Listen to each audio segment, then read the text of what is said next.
nervous, your heart beats faster, you start to break out in a cold sweat, and then you hear open wide. Do you dread going to the dentist? Believe it or not, 30 to 40 million people here in the United States do not seek dental treatment because of anxiety or fear. So how do you conquer dental phobia? Well, Dr. James Bahcall gets to the root of the problem in his book, Smile for Life. We thank you so much for joining us this morning. Debbie, thanks for having me. Yeah, I didn't know that, 40 million people have this fear. So why did you decide to write the book? Because it's just such a huge issue. Right, exactly what you said in the lead-in. 30 to 40 million Americans don't seek regular dental care due to this fear. And the reason I wrote the book Smile for Life was to help these individuals overcome their fear of the dentist, but also to educate people on the importance of having good oral health care. Well, a lot of people don't realize when you don't go to the dentist, like every 6 months, that seems kind of frequent. But it's very important. I've read that, different problems with your dental hygiene could lead to heart problems and that type of thing by not, getting the plaque off and that type of thing.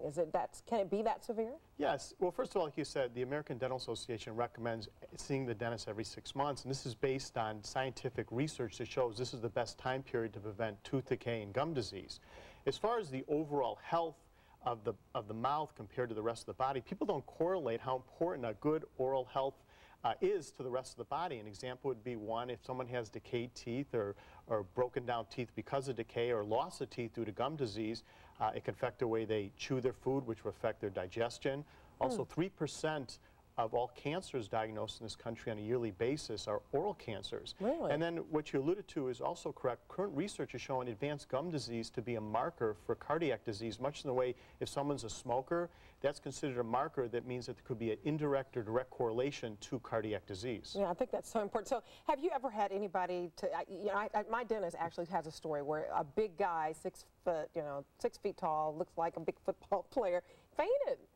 When he saw the needle. But you said you haven't quite had that experience, but some pretty nervous folks. Oh, absolutely. Once again, living in the 21st century and modern dentistry advise advanced technology and procedure, people can feel very comfortable in seeing the dentist.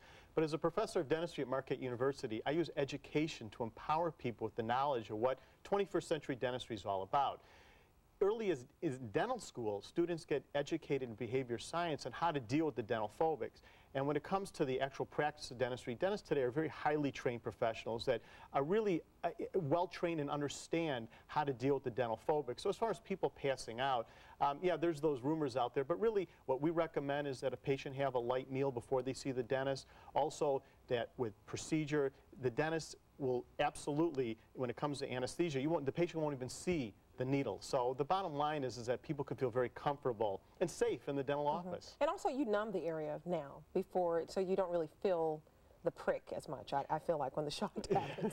I feel it less these days than, say, 10 years ago. No, exactly. We use what's called a topical anesthetic. This numbs the gum.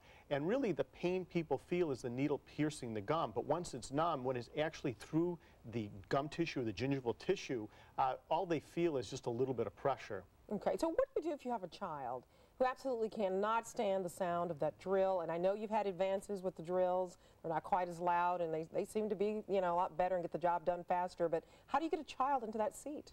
Well, it's a very good question. First of all, the American Dental Association recommends that children be seen by a dentist as early as the age of 2.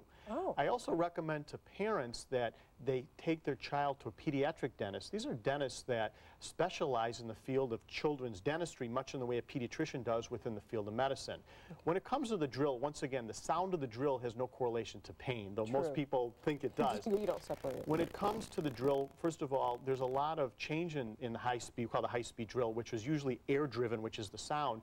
It's now more, there's electric, has more of a quieter sound to it. Also, children can wear their MP3 players or Discmans, and it kind of drowns it out. And a lot of times, dental office, primarily children's dental office, have TV, a lot of interaction that kind of takes their thought process off the actual dental procedure. And for adults, what do you prescribe when you have, 30, 40, 50-year-olds who still do not want to go, even though they know the risk with other health problems that you talked about earlier? Well, not to treat adults like children, but the same thing I recommend, to wear an MP3 player or to provide, a video. My own dentist, I go and I watch ESPN Sports Center from my clinic, so I'm no different. But the main thing is that adults be educated on what 21st century dentistry is all about. Okay, so you don't get nervous when you go to your dentist? No, you just watch sports? Exactly. I'm the poster child for dental health. Okay. I've had root canals as a young kid and all the different things, so I'm well aware of what goes on. Luckily, I had a good dentist. But the main thing is that patients need to communicate with their dentist, likewise as the dentist communicate with the patient, and make sure